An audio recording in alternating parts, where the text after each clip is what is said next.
Hello, Embargoed listeners. Before we go to the year-end OFAC episode, which we recorded at the end of 2025, it is now January 7th, 2026. And I did want to note that we recorded that episode for 2025, and it was obviously before the events that took place in Venezuela just at the beginning of 2026.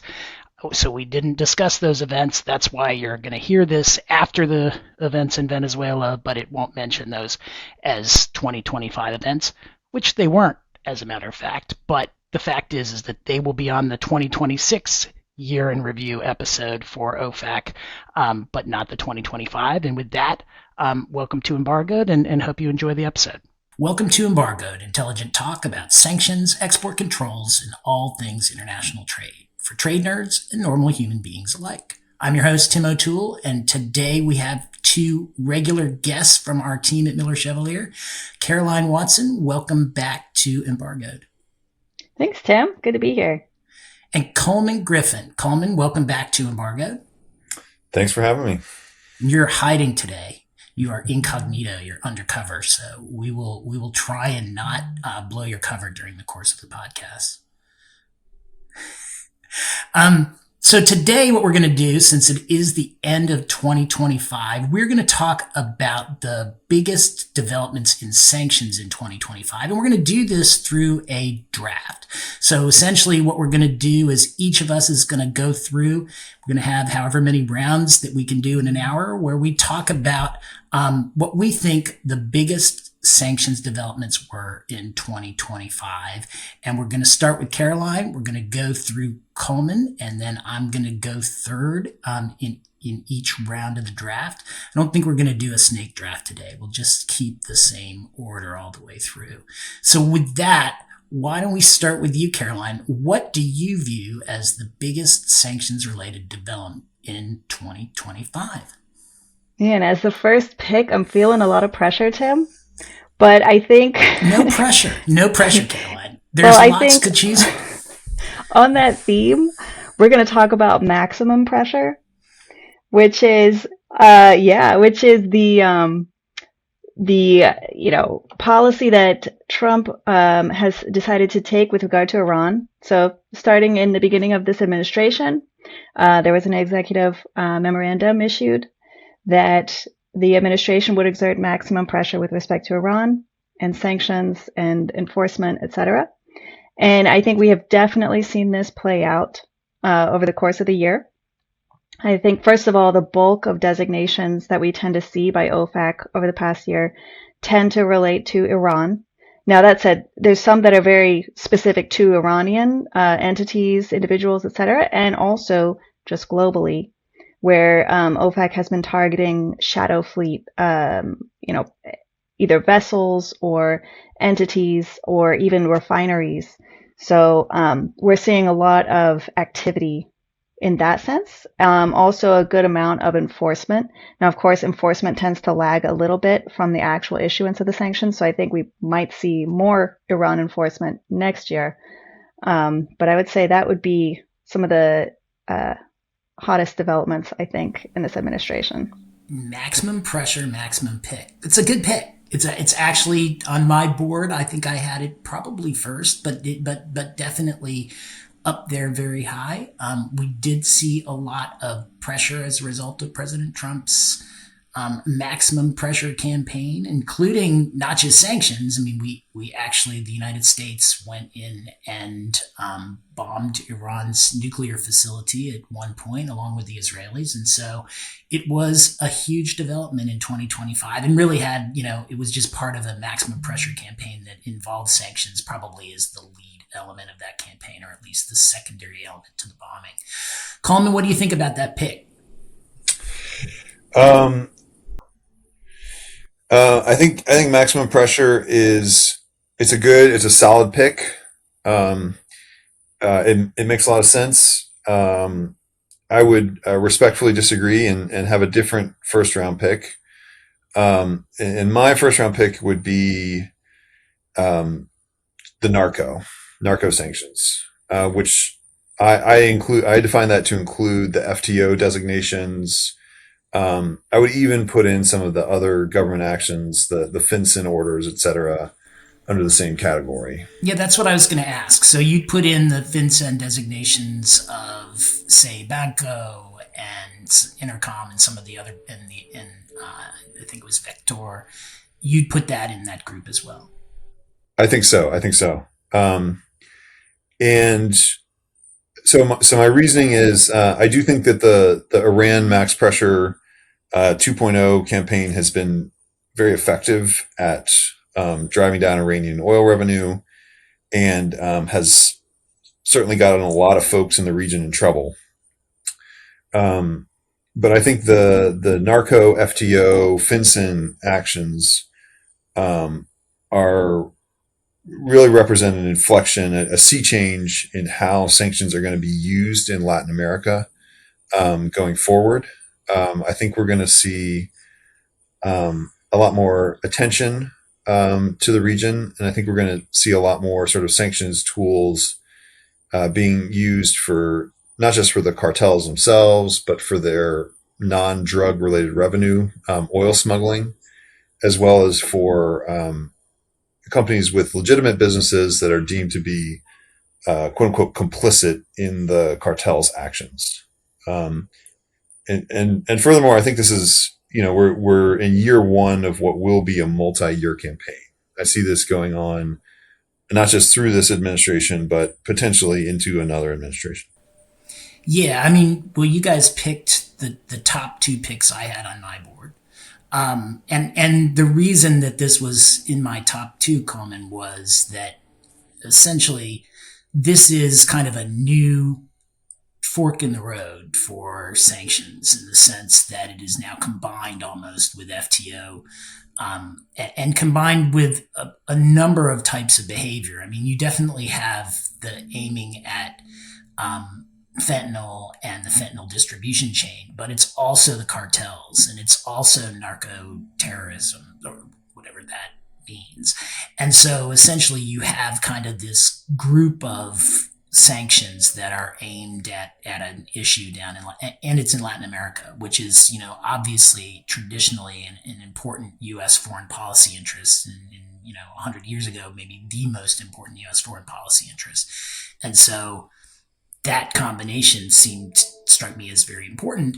Caroline, what do you think about Collmann's pick? Yeah, I think it was a hard choice between Iran and that one, honestly. Kind of wanted him to talk through that one because I want to hear, well, either Collmann or Tim, hear you talk a little bit more about the significance of the FTO designation aspect there, since that is so new. Like, what are the implications there? You go first, Collmann. Yeah. So at first, I thought that the FTO was not that big of a deal, that it was mostly for show. Because, they're all blocking sanctions at the end of the day. But there's two things that have changed my mind. The first is the fact that the FTO designations are done by the State Department rather than Treasury. To me, that's important because it seems like, especially under this administration, the State Department is much more aggressive on this issue, and they're much more willing to designate an entity as an FTO than I think Treasury would have been. And then, in addition to the sort of where the designation authority lies, I do think the criminal aspect of the FTO designations, opening up the possibility of criminal prosecution under the ATA, to me, that raises a lot of additional, that gives the government a lot of levers when they're dealing with U.S. persons or other persons subject to U.S. jurisdiction for criminal prosecution purposes. And that in turn gives them a lot of leverage for witnesses, et cetera, for a broader sanctions campaign. I think it's taking a while to get started, but I do think that those two, that those are very relevant. Yeah, I do think that's why I was considering this one as a possible number one pick, because you do have not only the State Department in the game, but you also have the DOJ in the game because of the FTO designations. Obviously, DOJ and the National Security Division are in the game when it's just a sanctions charge, but the criminal statutes with respect to FTOs make DOJ's job in proving a criminal case and in bringing a criminal case much easier. And so just because the threshold is lower and designed to be lower, even though they're still criminal cases. So that was what made me think about, FTOs in Latin America as number one. But I will say that the whole model for this comes from Iran. And so essentially you have the Iranian model where 5 or 6 years ago, maybe even longer than that, the administration designated the Iranian Revolutionary Guard Corps, the Iranian army, as a foreign terrorist organization. And there had been, based on just the facts, I think that lots of administrations had gotten there, but they feared some of the foreign policy consequences of using the FTO designations in such a broad-based way.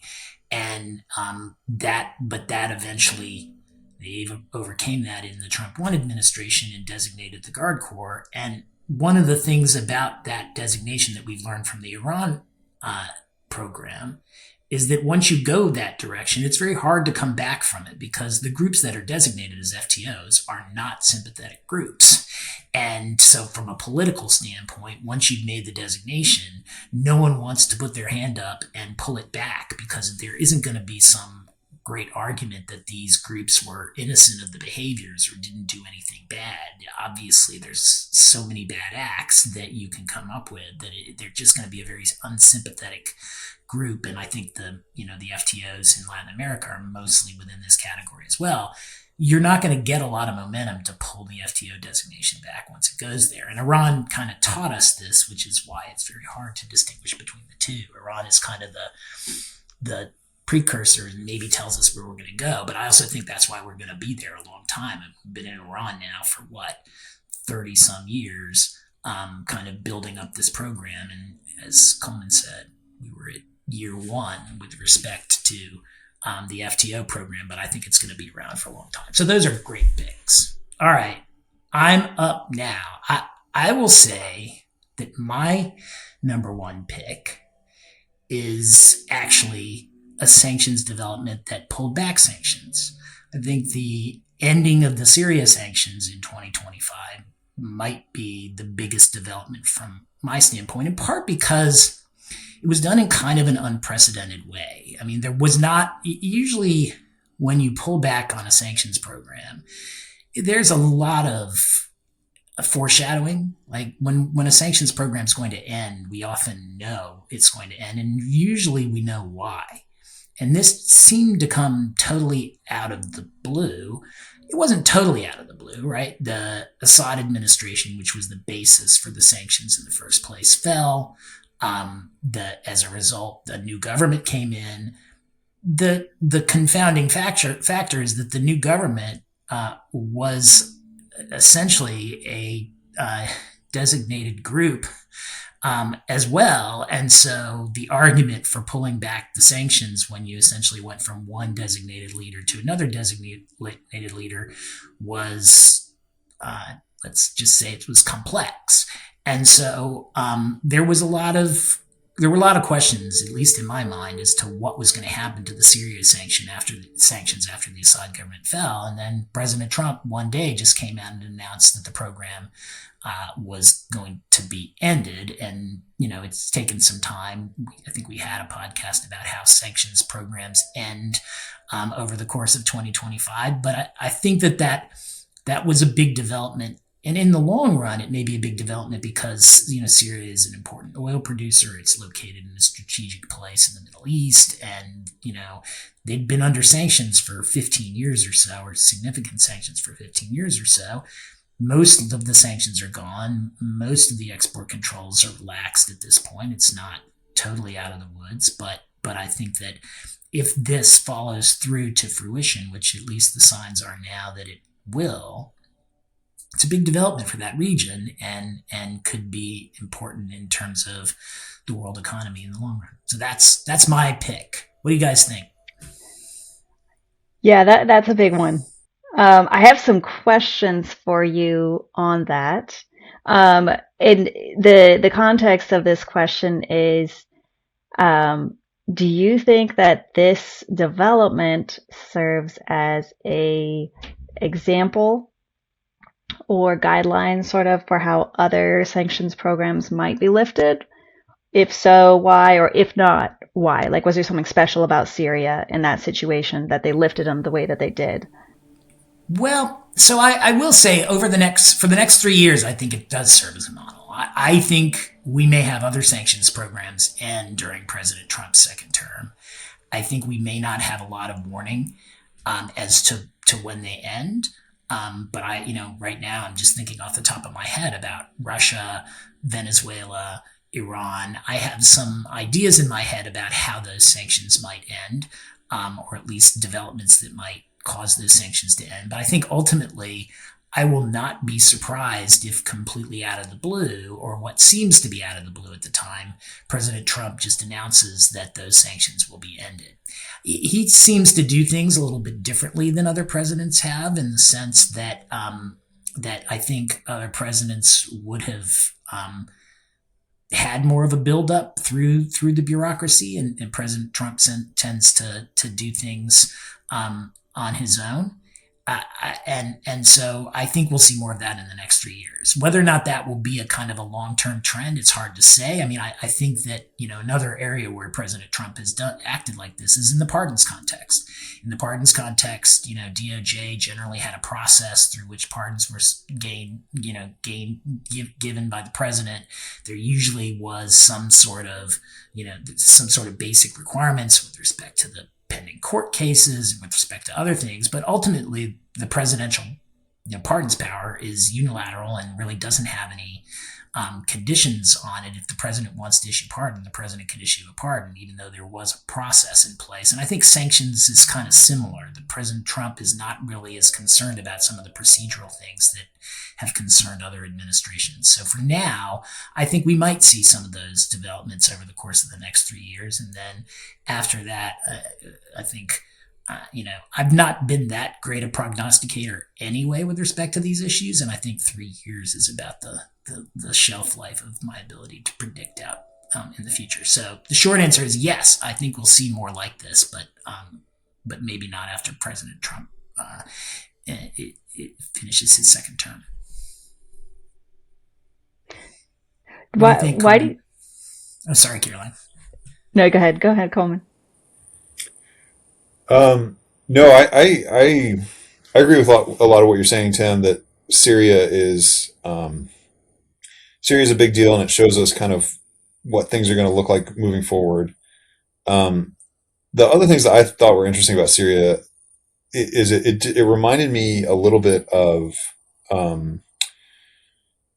Afghanistan. So when the Talibs took over Kabul, instead of sort of allowing the specially designated global terrorist sanctions to continue, which would have effectively made Afghanistan a sanctioned jurisdiction, I think there was this recognition that even if the Taliban's not perfect, we're not going to use sanctions as a tool here. And I think that got a lot of folks comfortable with the idea of removing sanctions on Syria, even though it's run by what used to be effectively an Al-Qaeda affiliate. It is a great point. You're exactly right. I mean, essentially, you had a new government come in, and the sanctions, essentially, there was some question about what was going to happen for exactly that reason. And the U.S. erred on the side of essentially making the sanctions go away in both programs. And then I also, at the risk of prognostication, I think there's an interesting compare and contrast between Syria and the FTO designations. I wonder if we're moving away from sort of jurisdiction-focused sanctions programs to more list-based sanctions programs. You could throw in Sudan there as well. It's interesting that we've seen a terrible humanitarian crisis in Sudan. And we've seen some sanctions response to it, but it's nothing like the first Sudan sanctions program, where there was sort of a full embargo. It's been much more list based. And I just wonder, as a policy matter, that's where we're headed. More lists, fewer embargoes. Yeah. Then to your point, that's what we've seen in Iran in President Trump's first term. Maximum pressure has meant maximum listings. Yeah, that's absolutely true. Yeah. And no, I was expecting a tightening of the embargo, but I don't think we've seen that. So that was interesting. No, I agree. We really haven't seen much change at all to the Iran embargo. We've seen a change to, like, there's just been listing after listing. I mean, even in the past few days, there's just been listing after listing after listing, often for conduct that is not recent. So my one concern, Tim, is you're going to have to change the name of the podcast. If embargoes are no longer that's right. Du jour, we'll have to change something different. Yeah, we'll have to change it to sectoral list-based sanctions podcast. It'd be very catchy.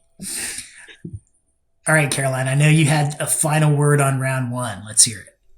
And I was just thinking how it was interesting that with Syria, they lifted the sanctions a lot faster than they eased the export controls. And that may just be by virtue of the fact that that was more complicated to do. But then they didn't actually lift all of the export controls. Like, it's not a totally normalized country. Still very restricted. To your point, I mean, another trend, I mean, Collmann's talking about the move toward list-based sanctions. I also think that the blending of sanctions and export controls and almost the primacy of export controls is another aspect that we're seeing in the Syria sanctions and really the wind down, is that we'll take the sanctions off, but the export controls are coming off much more slowly. Collmann, I think you had a parting shot. Yeah, I think that may be for sort of behind the scenes legal reasons due to HTS's FTO designation, which just shows, to Tim's previous point, how difficult it is to unwind one of those FTO designations. All right. Well, round one is done. Caroline, you're up for round two. All right. I think this choice is another interesting one because it's not so much as about as like what happened as what didn't happen, which is with the Russia sanctions in this administration, things were quite quiet for most of the year. And so, in the past administration, there were thousands of designations under the Russia sanctions program. And when the new administration came in, that stopped for quite a while. The first real designations under the Russia program were in October of Rosneft and Lukoil and their subsidiaries. To be clear, there were some other Russian individuals and entities that were sanctioned under other programs that were like cybercrime, narco-trafficking type designations, but those were very minor as compared to what happened in the past administration. Now, of course, Rosneft and Lukoil designations are huge because that was like something around 40% of the state's budget was sourced from those. And I think it also indicated a sort of return to a little bit more of a collaborative approach between the US and some of the other big players like UK in the sanctions world. So it will be interesting to see if that is the beginning of more to come, which is what the administration has indicated, that they do have more ready to use with regard to Russia, although I think with the negotiations going as they are, that might not actually happen. Who knows? But, there's a lot more to unpack, I think, in that particular space, but those are some of the key takeaways there.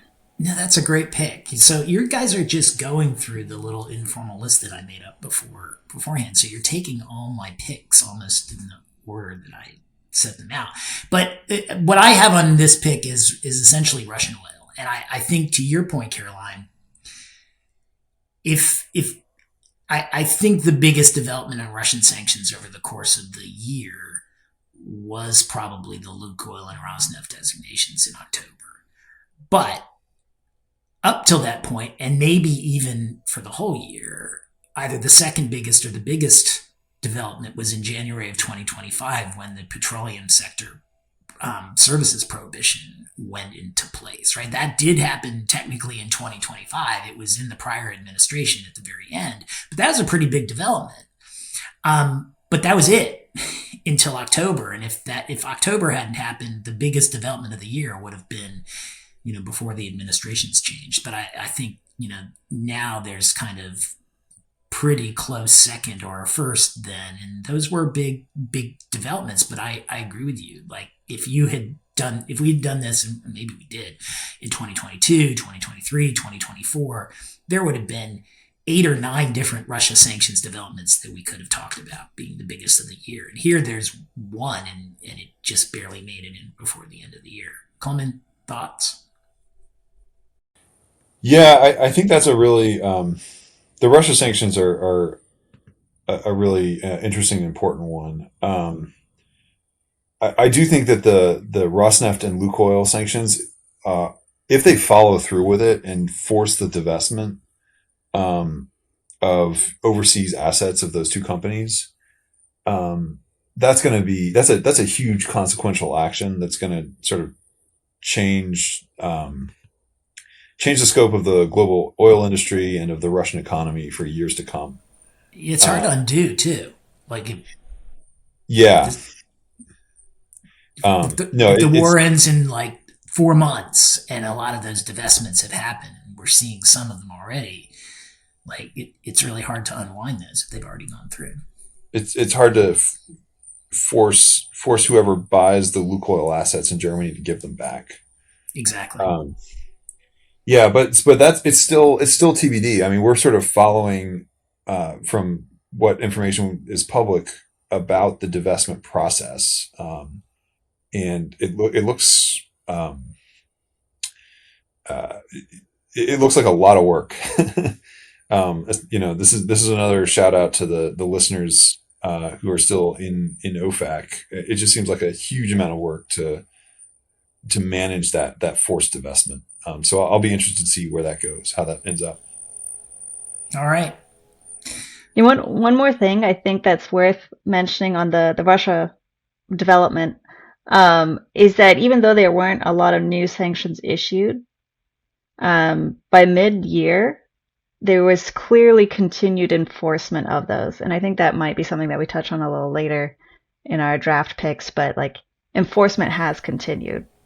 Yeah, absolutely. I mean, and to your point earlier, Caroline, it's not surprising that enforcement has been kind of one of the bigger drivers because there is that lead time, right? So the Russian sanctions, at least the main current version, went into effect in March of 2022, February of 2022, and kind of went from there. And now we're about 3.5-4 years out. And closing in on 4 years out. And 4 years out is when you'd expect to start seeing some of the big settlements, and we're seeing them. So that is a great point. And those have not gone away with respect to the Russia program. But the lack of changes to the sanctions and the slow increase in the sanctions has been something new.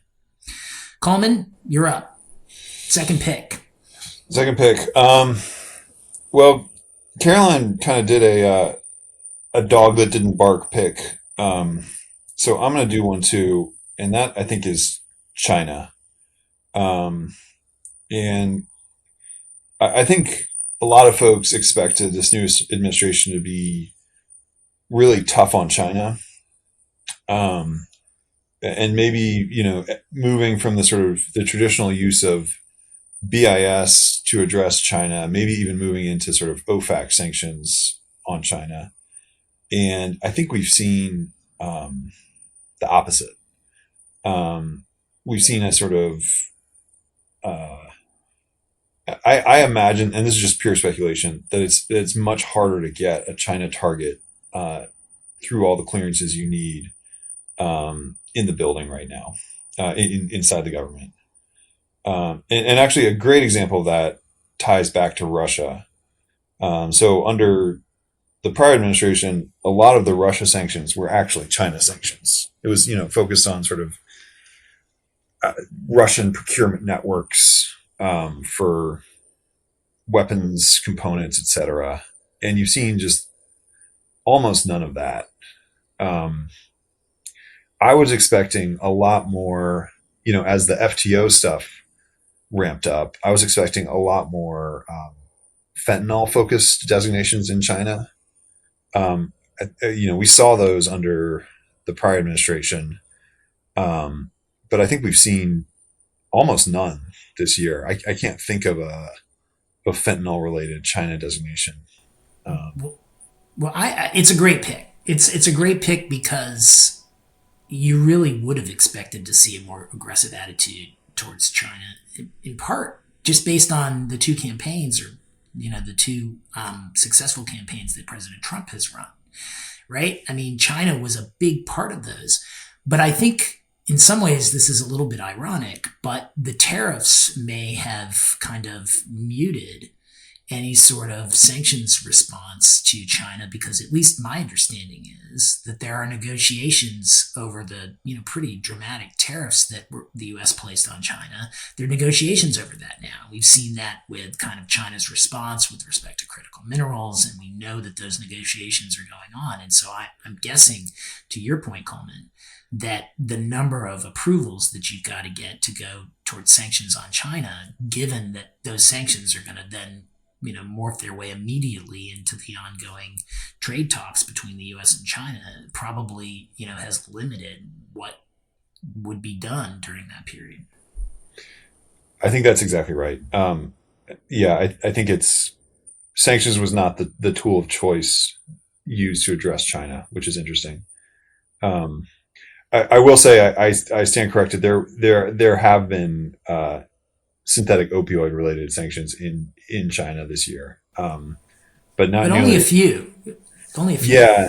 I think only a few. Not as much as I would have expected based on the designating fentanyl as a weapon of mass destruction. Well, and given the designations that were going on in Mexico, and even some of the FinCEN actions with respect to money services businesses along the border, I mean, there was both OFAC and FinCEN were very aggressive in Mexico on the fentanyl side, but very little in China. All right. Well, what do you think about Collmann's pick, Caroline? No, I think that's a very solid choice. I was also a little surprised that there wasn't a little bit more happening with regard to China. There was certainly the what Collmann just addressed, and then like with the Iran side of sanctions, there were some, including some refineries in China that OFAC said had been procuring Iranian oil. But I haven't seen a lot happen very recently, which is a little bit surprising that they haven't continued to build on that. But again, the trade negotiations may be playing a part of that, and maybe even the economic impact of taking that aggressive of an action. Well, that's traditionally been what I think has made OFAC very cautious, is that China's economy is just so big.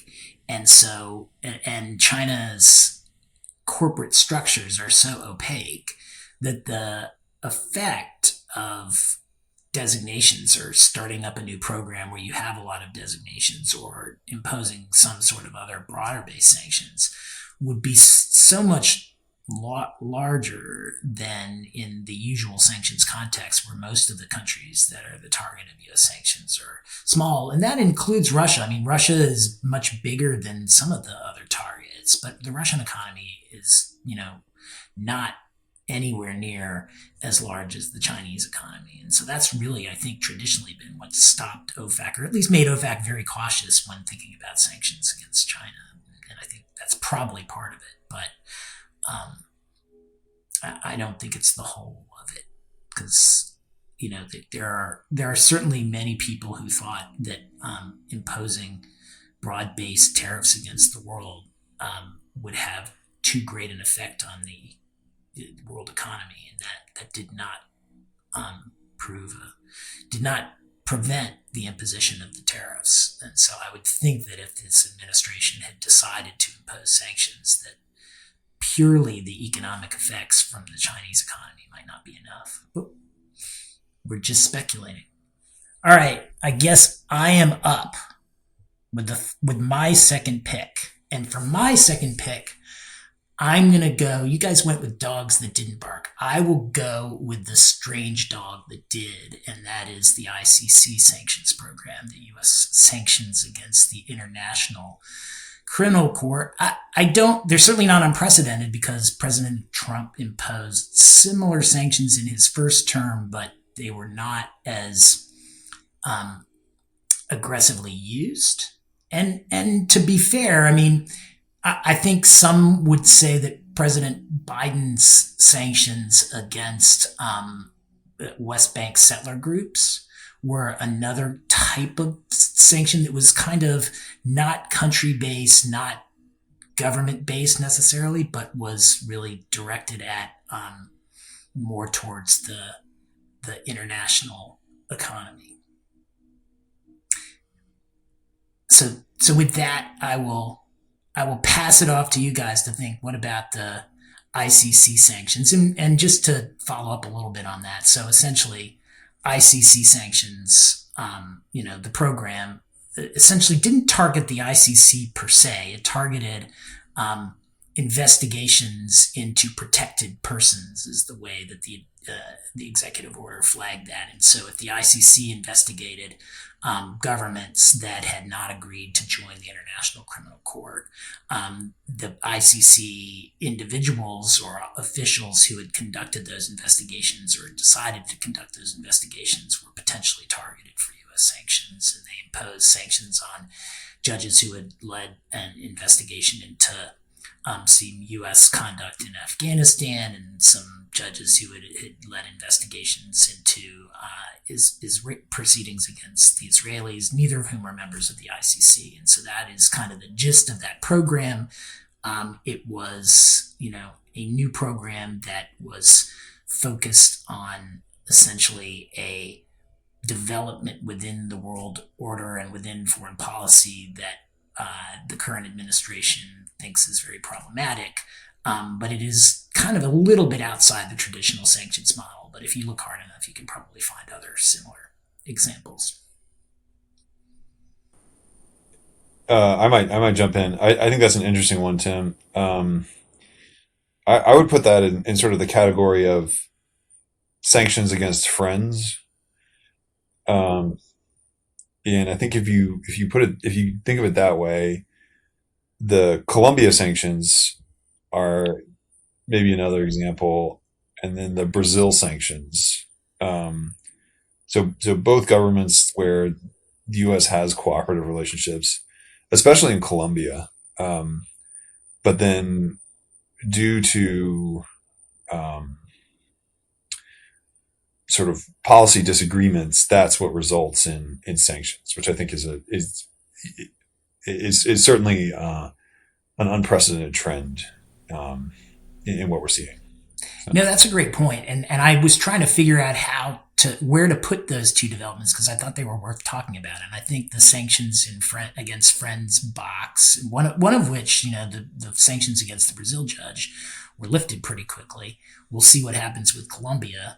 But, the ICC sanctions is very similar. I mean, the U.S. has not joined the ICC, but certainly hasn't been historically hostile to the prosecution of international war crimes by a body of, an international law body. So, Caroline, what do you think about my ICC pick, or Collmann's kind of recasting it as a sanctions against friends category? Yeah, I would tend to agree. I do think it's interesting in the past,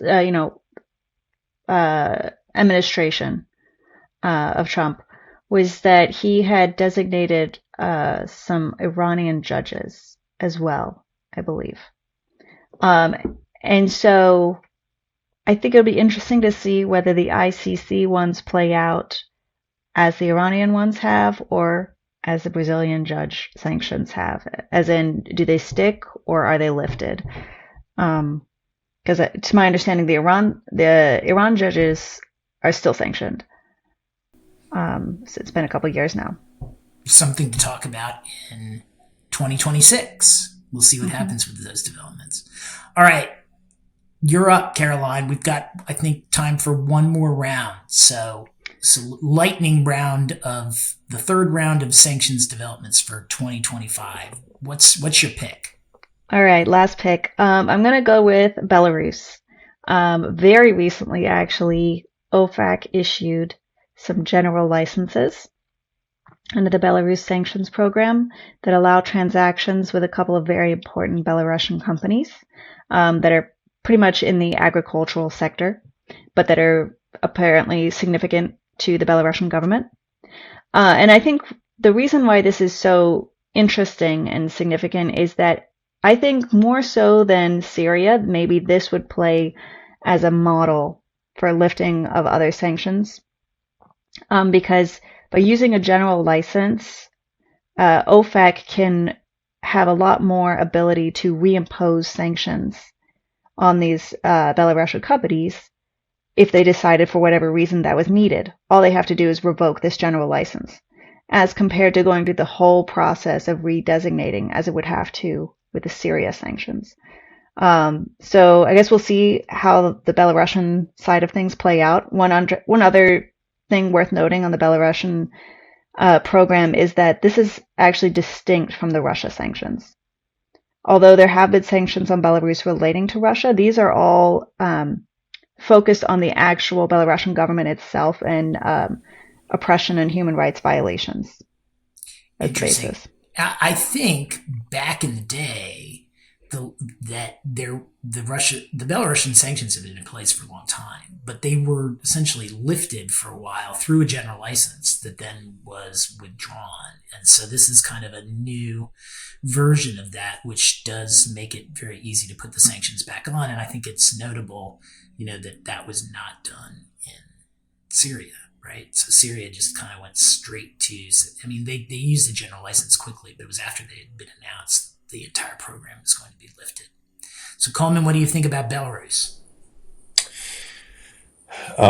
Yeah, I think that's I do think that's an interesting one. I think it's been publicly reported that it was part of a prisoner deal. So basically lifting sanctions on the economically important Belarusian or companies in exchange for the release of political prisoners. I think that's kind of how sanctions are supposed to work. It's supposed to be, I guess sanctions work in lots of different ways, but one of the ways they work is sort of leverage for change in behavior. And I think, limited sanctions relief for the release of prisoners is a good. That's a sanctions deal that makes me feel better about the world. So, well, that's good, Collmann. Anytime that we can make you feel better about the world, I think that is a good development. And I will say, for those of you who watched the morning show, there was one of the plots this season was that Reese Witherspoon's character, Bradley Jackson, was imprisoned in Belarus, and there was a whole set of discussions about whether or not to lift various sanctions and deal with various sanctioned parties in order to get Bradley Jackson out of Belarus. And so it is one of those situations where life has apparently imitated art, where we actually wound up lifting some of the Belarusian sanctions in response to a prisoner exchange. I don't think that Bradley Jackson was part of that prisoner exchange, but I guess we could probably do some digging and find out at the next episode. All right, Collmann, you're up. Last pick. I do think the transnational criminal organization, the Chenjur stuff out of Cambodia, that's really interesting.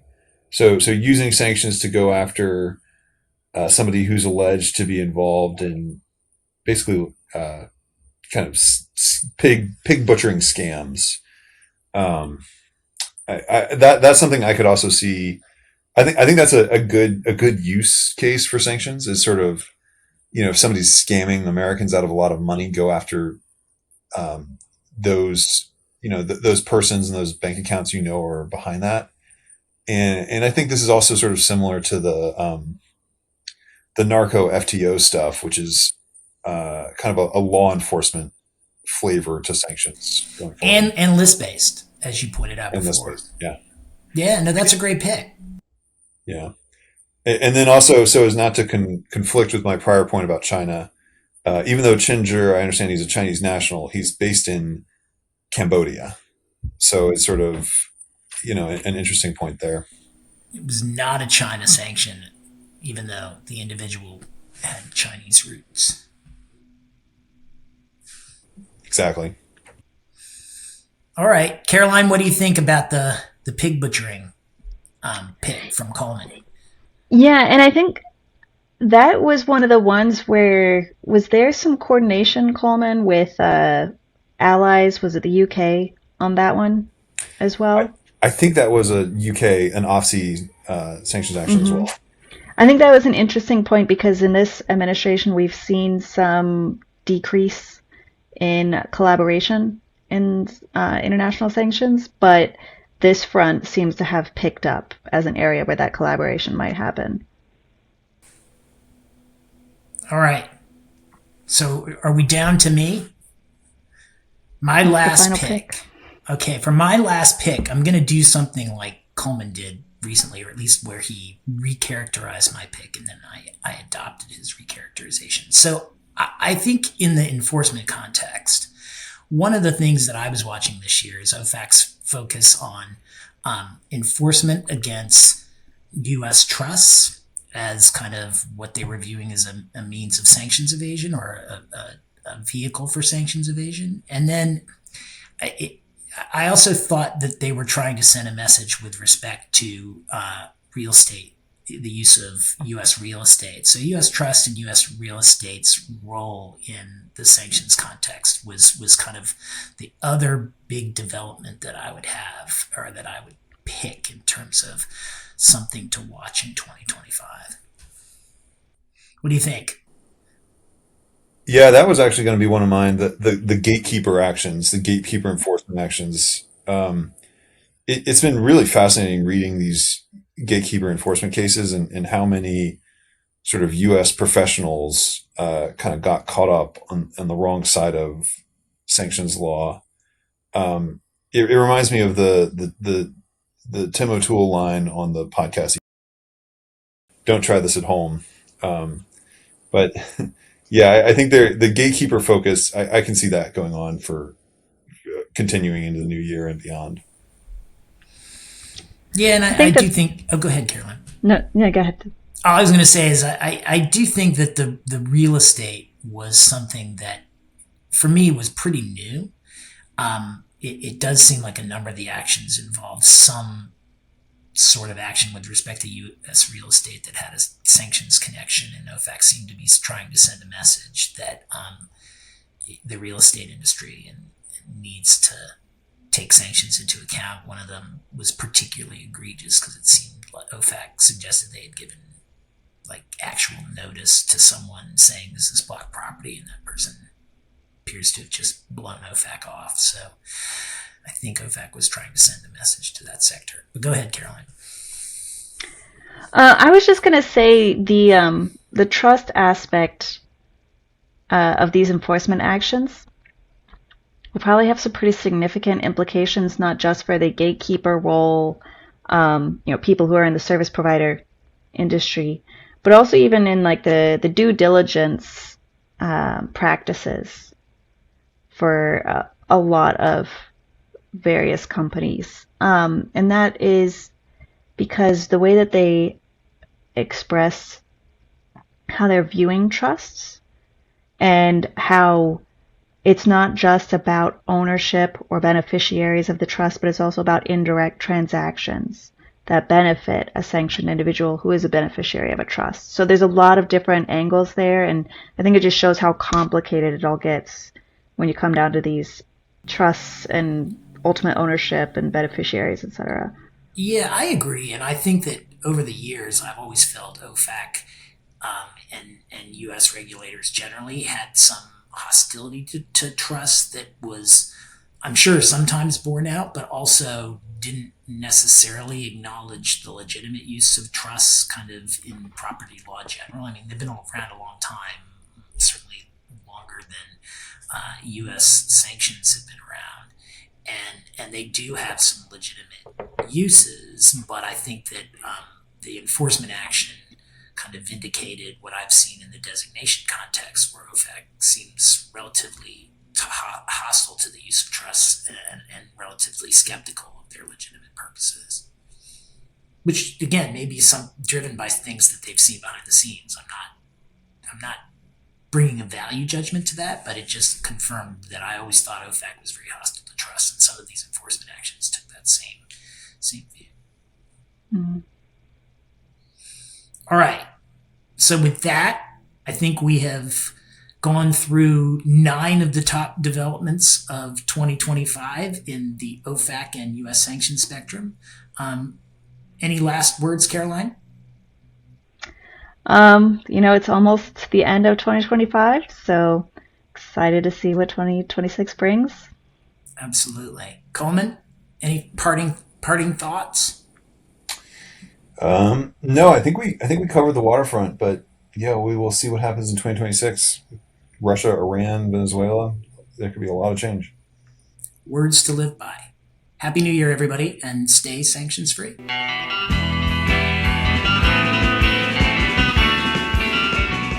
Produced by Heartcast Media.